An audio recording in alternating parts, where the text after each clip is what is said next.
प्रधानमंत्री नरेंद्र मोदी ने कल वीडियो कॉन्फ्रेंसिंग के माध्यम से देश में कोविड-19 की स्थिति पर राज्यों के मुख्यमंत्रियों के साथ की समीक्षा बैठक। कहा, कोविड की चुनौती अभी पूरी तरीके से टली नहीं है, सतर्क रहने की है जरूरत। प्रधानमंत्री नरेंद्र मोदी ने राज्यों से पेट्रोल डीजल पर वैट कम करने की अपील। कहा, अपने नागरिकों को लाभ पहुंचाएं महाराष्ट्र, पश्चिम बंगाल, तेलंगाना, आंध्र प्रदेश, केरल, झारखंड और तमिलनाडु के मुख्यमंत्री। मुख्यमंत्री योगी आदित्यनाथ ने फील्ड अधिकारियों के साथ की समीक्षा बैठक। कहा, रेंज और जोन स्तर के अधिकारी जिले में रात्रि विश्राम करते हुए स्थानीय समस्याओं का करें निस्तारण।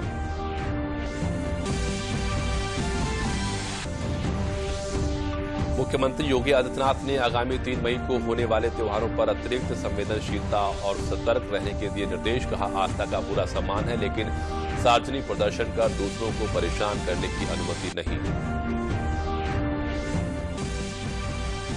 और केंद्रीय कैबिनेट ने कल लिए कई अहम फैसले। PM street vendor Atmanirbhar Nidhi को दिसंबर 2024 तक बढ़ाने और जम्मू कश्मीर में बिजली आपूर्ति बेहतर बनाने के उपायों की दी गई मंजूरी। प्रधानमंत्री नरेंद्र मोदी द्वारा कोविड की स्थिति पर मुख्यमंत्रियों के साथ कल संपन्न हुई वर्चुअल समीक्षा बैठक में मुख्यमंत्री योगी आदित्यनाथ भी शामिल हुए। मुख्यमंत्री ने प्रधानमंत्री को बताया कि विगत 2 वर्षों में प्रधानमंत्री से मिले मार्गदर्शन के चलते महामारी के प्रसार पर नियंत्रण बनाने में प्रदेश को सफलता मिली है और रिकवरी दर में भी सुधार है। मुख्यमंत्री ने कहा कि प्रधानमंत्री के ट्रैक, टेस्ट, ट्रीट और टीकाकरण की नीति के सफल क्रियान्वयन से उत्तर प्रदेश में कोविड महामारी पर प्रभावी नियंत्रण संभव हुआ है। मुख्यमंत्री ने बैठक में बताया कि वर्तमान में प्रदेश में कुल 1384 सक्रिय मामले हैं, जिसमें से 19 लोग अस्पताल में भर्ती हैं। उन्होंने कहा कि ये सभी लोग पहले से ही विभिन्न तरह की बीमारियों से ग्रस्त हैं और सभी की चिकित्सा के लिए बेहतर प्रबंध करने के साथ ही इनके स्वास्थ्य पर सतत नजर रखी जा रही है। उन्होंने कहा कि विगत 2 सप्ताह से एनसीआर के जनपद गौतम बुद्ध नगर और गाजियाबाद में कोरोना के मामले बढ़ रहे हैं। शेष पूरे प्रदेश में स्थिति सामान्य है। सेकेंड वेव के बाद ऑक्सीजन में आत्मनिर्भरता के लक्ष्य को प्राप्त करने के लिए 560 ऑक्सीजन प्लांट हमारे प्रदेश में, पूरे प्रदेश में क्रियाशील हैं और हमारे पास 42,590 ऑक्सीजन कंसंट्रेटर भी उपलब्ध हैं। जीनोम सीक्वेंसिंग और हेतु निरंतर नमूने प्रयोगशालाओं को भेजे जा रहे हैं और इस समय जो देखा जा रहा है कि ओमिक्रॉन और उसके सब वेरिएंट BA.1.2.1 और BA.2.12 ही इसमें ज्यादातर मामलों में पाए जा रहे हैं। प्रदेश में, पूरे प्रदेश में हम लोगों ने एनसीआर और राजधानी लखनऊ में मास्क अनिवार्य किया है और 6000 से अधिक स्थानों पर पब्लिक एड्रेस सिस्टम के माध्यम से हम लोग वर्तमान में जागरूकता का अभियान चला रहे हैं, जो कोविड से संबंधित भारत सरकार की और राज्य सरकार की गाइडलाइन है उसका पालन करने के लोगों में एक अवेयरनेस का कार्यक्रम आगे बढ़ाने की कार्रवाई चल रही है। महोदय, आपके मार्गदर्शन और नेतृत्व में सभी गतिविधियां हमारी प्रदेश के अंदर चल रही हैं। राजस्व भी हमारा विगत वर्ष की तुलना में इस वर्ष में 25% की बढ़ोतरी है और प्रदेश में जो हमारा एक्सपोर्ट है उसमें भी 30% की बढ़ोतरी विगत वर्ष की तुलना में इस वर्ष हुई है। आपके मार्गदर्शन के लिए हम सब आभारी हैं और हम विश्वास करते हैं कि जो कोविड रिलीफ फंड पैकेज जो स्टेट को दिया था, इमरजेंसी कोविड रिलीफ पैकेज में, इसमें भी राज्य सरकार ने इंफ्रास्ट्रक्चर अपग्रेडेशन के कार्य प्रारंभ किए हैं, जिसमें CSC स्तर के जितने भी हमारे हॉस्पिटल्स हैं उसमें 30 से 50 बेडेड को उसको विस्तार करने की कार्रवाई हमारी प्रारंभ हो चुकी है। PSC पर भी 4 से 10 बेड की क्षमता का विस्तार करने की कार्रवाई चल रही है और बाकी अन्य जो भी मार्गदर्शन भारत सरकार का और आपका मिलेगा, हम लोग उसका यहाँ पर प्रदेश के अंदर पूरी तरह अनुपालन करेंगे। आपके मार्गदर्शन के लिए बहुत बहुत आभार और धन्यवाद। प्रधानमंत्री नरेंद्र मोदी ने राज्यों से आग्रह किया है कि वैश्विक चुनौती की इस घड़ी में केंद्र और राज्यों को साथ मिलकर चलने की जरूरत है। मुख्यमंत्रियों से बात करते हुए उन राज्यों से पेट्रोल और डीजल पर वैट कम करने की अपील की जिन राज्यों में नवंबर महीने में वैट नहीं घटाया गया था। केंद्र सरकार ने एक्साइज ड्यूटी में पिछले नवंबर में कमी की थी। राज्यों से भी आग्रह किया गया था कि अब वो अपने यहां टैक्स कम करें। प्रधानमंत्री ने कोविड-19 की स्थिति की समीक्षा के लिए मुख्यमंत्रियों के साथ बातचीत के दौरान कोविड की लड़ाई में सहकारी संघवाद की भावना की तारीफ की, तो साथ ही ये भी बताया कि वैश्विक घटनाओं द्वारा थोपी गई परिस्थितियों में सहकारी संघवाद की यह भावना और भी महत्वपूर्ण हो जाती है। उन्होंने इसे पेट्रोल और डीजल की कीमतों के संदर्भ में समझाया। प्रधानमंत्री ने कहा कि पेट्रोल और डीजल की कीमतों का भार कम करने के लिए केंद्र सरकार ने उत्पाद शुल्क कम किया है और राज्यों से भी कर कम करने का अनुरोध किया है। केंद्र सरकार ने राज्यों से भी आग्रह किया था कि वो अपने यहां टैक्स कम करें और ये बेनिफिट नागरिकों को ट्रांसफर करें। इसके बाद कुछ राज्यों ने तो भारत सरकार की इस भावना के अनुरूप यहां टैक्स कम कर दिया, लेकिन कुछ राज्यों द्वारा अपने राज्य के लोगों को इसका कोई लाभ नहीं दिया गया। इस वजह से पेट्रोल डीजल की कीमतें इन राज्यों में अब भी दूसरों के मुकाबले कहीं ज्यादा है। ये एक तरह से इन राज्यों के लोगों के साथ अन्याय तो है ही, साथ ही पड़ोसी राज्यों को भी नुकसान पहुंचाता है। स्वाभाविक है कि जो राज्य टैक्स में कटौती करते हैं उन्हें राजस्व की हानि होती है। जैसे अगर कर्नाटका ने टैक्स में कटौती नहीं की होती तो उसे इन 6 महीनों में 5,000 करोड़ रुपए से ज्यादा का राजस्व मिलता। इसी तरह प्रधानमंत्री ने कहा कि पिछले नवंबर में वैट कम करने का अनुरोध किया गया था, लेकिन महाराष्ट्र, पश्चिम बंगाल, तेलंगाना, आंध्र प्रदेश, तमिलनाडु, केरल, झारखंड जैसे कई राज्यों ने किसी कारण से ऐसा नहीं किया। प्रधानमंत्री ने वैश्विक संकट के समय में सभी राज्यों से सहकारी संघवाद की भावना का पालन करते हुए एक टीम के रूप में काम करने का आग्रह किया। आप अपने राज्य के नागरिकों को वैट कम करके इसका बेनिफिट पहुंचाइए। आप सब जानते हैं कि भारत सरकार के पास जो रेवेन्यू आता है उसका 42% तो राज्यों के ही पास चला जाता है। मेरा सभी राज्यों से आग्रह है कि वैश्विक संकट के इस समय में कोऑपरेटिव फेडरलिज्म की भावना पर चलते हुए एक टीम के रूप में हम सब मिलकर काम करें। वहीं सूचना प्रसारण मंत्री अनुराग सिंह ठाकुर ने भी गैर भाजपा शासित राज्यों से पेट्रोल डीजल के दामों पर वैट में कटौती कर लोगों को राहत पहुंचाने का आग्रह किया। भारतीय जनता पार्टी शासित राज्यों ने महीनों पहले ही अपने अपने राज्यों में टैक्सेस में कटौती की थी और आम नागरिक को उसका लाभ पहुंचाया था। कर्नाटक को 5,000 करोड़, गुजरात को 4,000 करोड़, बाकी राज्यों को भी हजारों करोड़ रुपए की क्षति उससे हुई। टैक्स की कलेक्शन कम हुई, लेकिन भाजपा शासित राज्यों में आम नागरिकों को उसका लाभ मिल पाया। लेकिन विपक्षी दल केवल केंद्र की ओर देखते हैं, जबकि अपने यहां पर टैक्सेस में कटौती नहीं करते। गौरतलब है कि पेट्रोल डीजल के दाम जीएसटी के दायरे में नहीं आते और राज्यों को इस पर वैट निर्धारित करने का अधिकार है। राज्य सरकार चाहे तो पेट्रोल डीजल के दामों पर वैट में कटौती कर लोगों को राहत पहुंचा सकती है। केंद्र सरकार ने दिवाली के मौके पर लोगों को राहत दी थी और अब पीएम ने जनता को फायदा न पहुंचाने वाले राज्यों से भी लोगों की मदद करने को कहा है। मुख्यमंत्री योगी आदित्यनाथ ने कल वीडियो कॉन्फ्रेंसिंग के माध्यम से मंडल, जनपद, तहसील और ब्लॉक स्तर के अधिकारियों के साथ विकास कार्यों, कानून व्यवस्था और अन्य विषयों के संबंध में समीक्षा बैठक की। मुख्यमंत्री ने कहा कि आम जनता तो शासन की नीतियों का समुचित लाभ दिलाने, प्रदेश के समग्र विकास और प्रदेश की छवि बदलने में फील्ड में तैनात अधिकारियों की महत्वपूर्ण भूमिका रही है। उन्होंने अधिकारियों को जल संरक्षण के विशेष अभियान के अंतर्गत प्रत्येक जनपद और महानगर में 75-75 अमृत सरोवर तैयार कराने के निर्देश दिए। मुख्यमंत्री ने पुलिस और प्रशासनिक अधिकारियों को आगामी 3 मई को अक्षय तृतीया और ईद के पर्व के चलते संवेदनशील और सतर्क रहने के निर्देश दिए हैं। उन्होंने कहा कि पर्व और त्योहारों के दृष्टिगत साफ सफाई, पेयजल और विद्युत आपूर्ति सहित अन्य आवश्यक व्यवस्थाएं सुनिश्चित कराने के निर्देश दिए हैं। उन्होंने कहा कि प्रदेश के सभी धर्मगुरुओं से सरकार लगातार संवाद कर रही है और अनावश्यक लाउड स्पीकर हटाने, लाउड स्पीकर की ध्वनि नियंत्रित करने के लिए अधिकारियों को निर्देश दिए। नए स्थलों पर लाउड स्पीकर लगाने की अनुमति न दें। वहीं मुख्यमंत्री ने फील्ड अधिकारियों को अपनी तैनाती के क्षेत्र में रात्रि प्रवास करने के निर्देश दिए हैं। उन्होंने अधिकारियों को जन समस्याओं के निस्तारण को शीर्ष प्राथमिकता देने और आमजन के साथ संवेदनशील व्यवहार रखने को कहा। उन्होंने कहा कि प्रदेश सरकार की अपराध और अपराधियों के लिए जीरो टॉलरेंस की नीति है। गो तस्करी, अवैध वृक्ष कटान, भूमि पर अवैध कब्जा, अवैध शराब, ओवरलोडिंग, नियम विरुद्ध खनन पर सरकार कठोर कार्रवाई कर रही है। मुख्यमंत्री योगी आदित्यनाथ ने कल फील्ड अधिकारियों के साथ हुई समीक्षा बैठक में कई अहम निर्देश दिए। उन्होंने मंत्रियों के समूह, मंडल स्तर और जनपद स्तर का भ्रमण कर विभिन्न कार्यों की मौके पर समीक्षा की।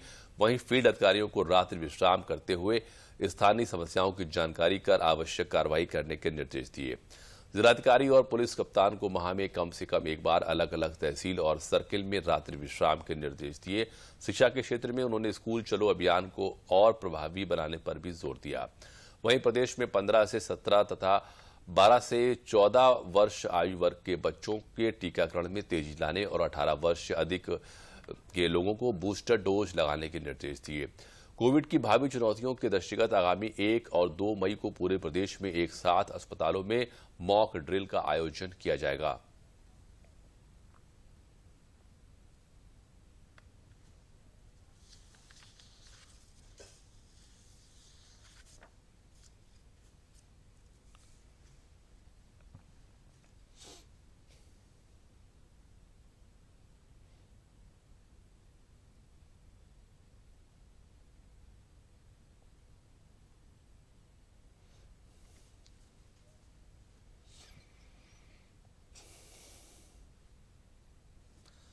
बुधवार को प्रधानमंत्री नरेंद्र मोदी की अध्यक्षता में हुई केंद्रीय कैबिनेट की बैठक में किसानों, जम्मू कश्मीर के ऊर्जा आत्मनिर्भरता, छोटे विक्रेताओं, नक्सलवाद प्रभावित इलाकों में संचार व्यवस्था सुधार के लिए कई महत्वपूर्ण घोषणाएं सामने आईं। केंद्रीय मंडल ने बुधवार को अहम फैसले के तहत उर्वरक सब्सिडी में बढ़त का फैसला लिया। खरीफ सत्र के लिए पोषक आधारित खाद्य सब्सिडी को बढ़ा दिया गया है। पिछले वर्ष की तुलना में प्रति बैग सब्सिडी अब 5 गुना हो गई है। केंद्र सरकार ने इसके लिए 60,938.23 करोड़ की सब्सिडी को मंजूरी प्रदान की है। 2013-14 में इस पर सब्सिडी 29,426 करोड़ रुपया थी, जो बढ़ाकर 60,939 करोड़ रुपए की सब्सिडी डीएपी पर और पीएन के फर्टिलाइजर्स पर केवल खरीफ सीजन के लिए की गई। तो 2020-21 में डीएपी के एक बैग के ऊपर 512 रुपए की सब्सिडी दी जाती थी, जिसको 5 गुना वृद्धि करके 2501 रुपया इस वर्ष कर दिया गया है खरीफ के सीजन के लिए। सरकार ने रेहड़ी पटरी वालों के लिए शुरू किए गए पीएम स्वनिधि योजना को दिसंबर 2024 तक बढ़ाने को मंजूरी भी दी है, जिससे PM street vendors Atmanirbhar Nidhi को अब बढ़ाकर 8,100 करोड़ रुपए है। इससे शहरी भारत के 1.2 करोड़ लोगों को सीधा फायदा होगा। योजना को अब बढ़ाकर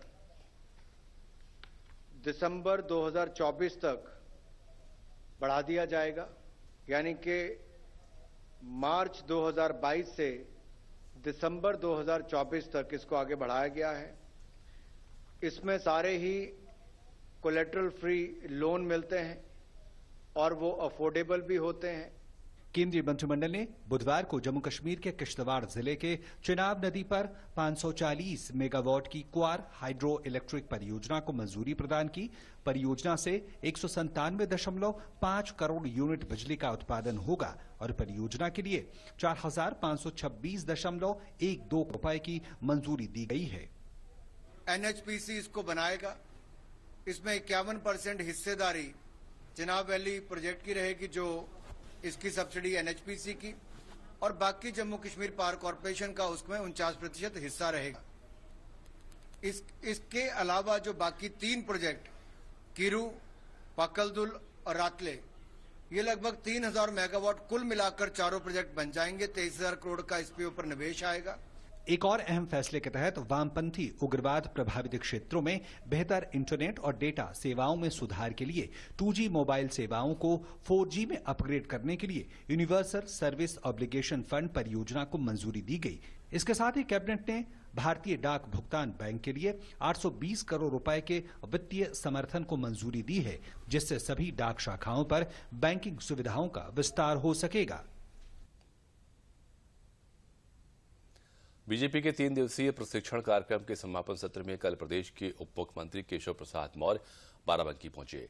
इस दौरान केशव प्रसाद मौर्य ने कहा कि भारतीय जनता पार्टी 2022 के विधानसभा चुनाव में ऐतिहासिक जीत के बाद अब 2024 के लोकसभा चुनाव में उत्तर प्रदेश में 75+ सीटें जीतने का संकल्प ले चुकी है। वहीं भाजपा प्रशिक्षण में शामिल होने के बाद केशव प्रसाद मौर्य ने बाराबंकी में अधिकारियों के साथ समीक्षा बैठक की और आवश्यक दिशा निर्देश दिए।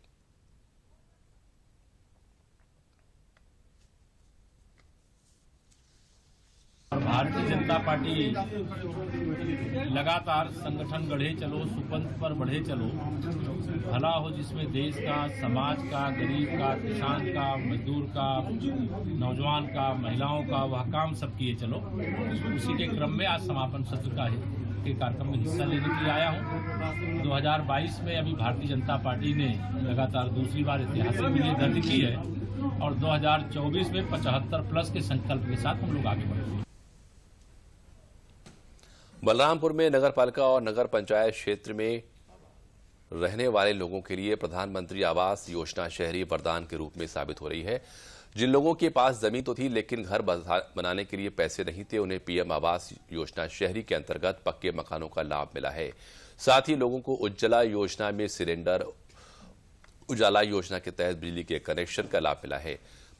डूडा के परियोजना अधिकारी विजया तिवारी ने बताया कि जिले में 5,318 लाभार्थी चयनित किए गए थे, जिनमें से 4,264 लाभार्थी पात्र पाए गए हैं, जिनमें 3,939 लोगों को आवास योजना के तहत प्रथम किस्त जारी कर दी गई है। बहुत दिक्कत रहा, ठंडी में बहुत दिक्कत रहा।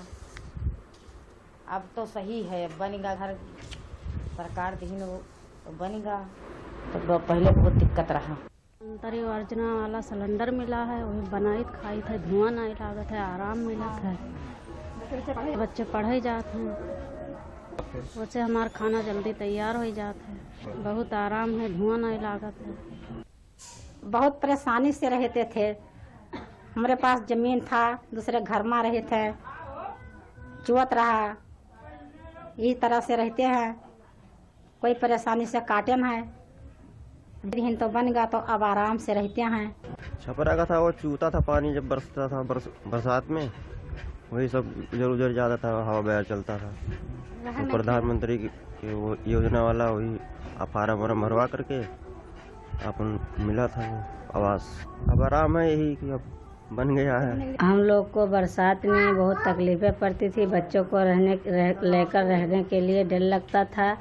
अब हम लोग को प्रधानमंत्री ने आवास दे दिया, अब हम लोग बहुत खुश रह रहे हैं। प्रधानमंत्री को बहुत बहुत धन्यवाद। हमारे जनपद बलरामपुर में 5,318 लाभार्थी प्रधानमंत्री आवास योजना के तहत आवास बनवाने के लिए शासन द्वारा, भारत सरकार द्वारा स्वीकृत थे, जिसके सापेक्ष हमारे 4,264 लाभार्थी स्थलीय जांच के दौरान पात्र पाए गए।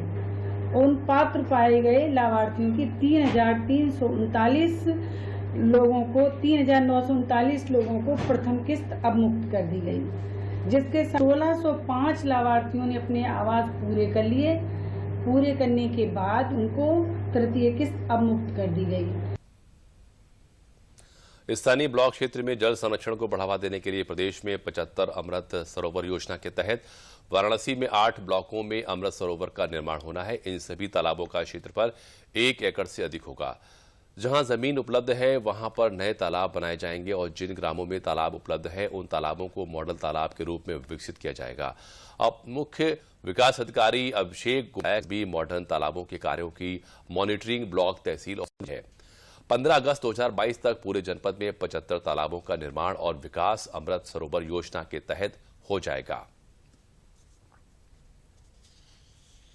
भारत सरकार द्वारा एक नया निर्देश निर्गत किया गया है, जिसके तहत 15 अगस्त 2022 के पहले समस्त जनपदों में 75 तालाब हमें डेवलप करने हैं, जिसे अमृत सरोवर के नाम से जाना जाएगा। ये सभी तालाब हमें मॉडल तालाब के स्वरूप में विकसित किए जाने हैं। हमारे जनपद में 8 ब्लॉक हैं, जिसमें हमने सभी ब्लॉकों को इसमें टारगेट बांटा है। इन सभी तालाबों का क्षेत्रफल 1 एकड़ से कम का नहीं होगा। जहाँ पर भी हमारे यहाँ ज़मीन उपलब्ध है वहाँ पर हम नए तालाब विकसित करेंगे। साथ ही जहाँ पर ज़मीन उपलब्ध नहीं है 1 एकड़ से ज़्यादा की, वहाँ पर हम पुराने तालाबों को ही मॉडल तालाब के रूप में विकसित करेंगे। इसमें हम कम्युनिटी पार्टिसिपेशन को खास तौर पर बढ़ावा दे रहे हैं, जिसमें हम एसएचजी के जो हमारी दीदियाँ हैं उनको भी हम इसमें इन्वॉल्व करेंगे, पार्टिसिपेट कराएंगे और इन तालाबों को हम मॉडल तालाब के रूप में विकसित कराएंगे। इसकी सभी स्तर पर, ब्लॉक स्तर पर, जनपद स्तर पर इसकी सघन मॉनिटरिंग की जा रही है और हमें पूर्ण विश्वास है कि हम बारिश के मौसम के पहले इस जनपद में 75 तालाब डेवलप कर लेंगे। और अंत में प्रमुख समाचार एक बार फिर।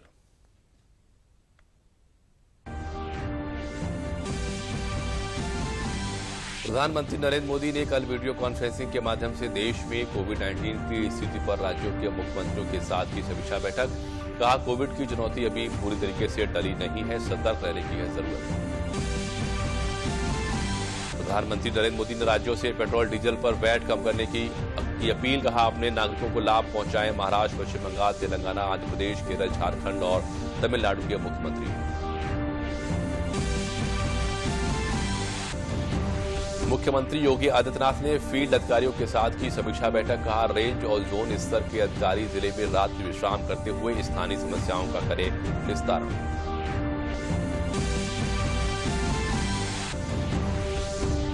मुख्यमंत्री योगी आदित्यनाथ ने आगामी 3 मई को होने वाले त्योहारों पर अतिरिक्त संवेदनशीलता और सतर्क रहने के दिए निर्देश। कहा, आस्था का पूरा सम्मान है, लेकिन सार्वजनिक प्रदर्शन कर दूसरों को परेशान करने की अनुमति नहीं। और केंद्रीय कैबिनेट ने कल लिए कई अहम फैसले। PM street vendor Atmanirbhar Nidhi को दिसंबर 2024 तक बढ़ाने और जम्मू कश्मीर में बिजली आपूर्ति बेहतर बनाने के उपायों की दी गई मंजूरी। और इसी के साथ समाचार समाप्त हुए। नमस्कार।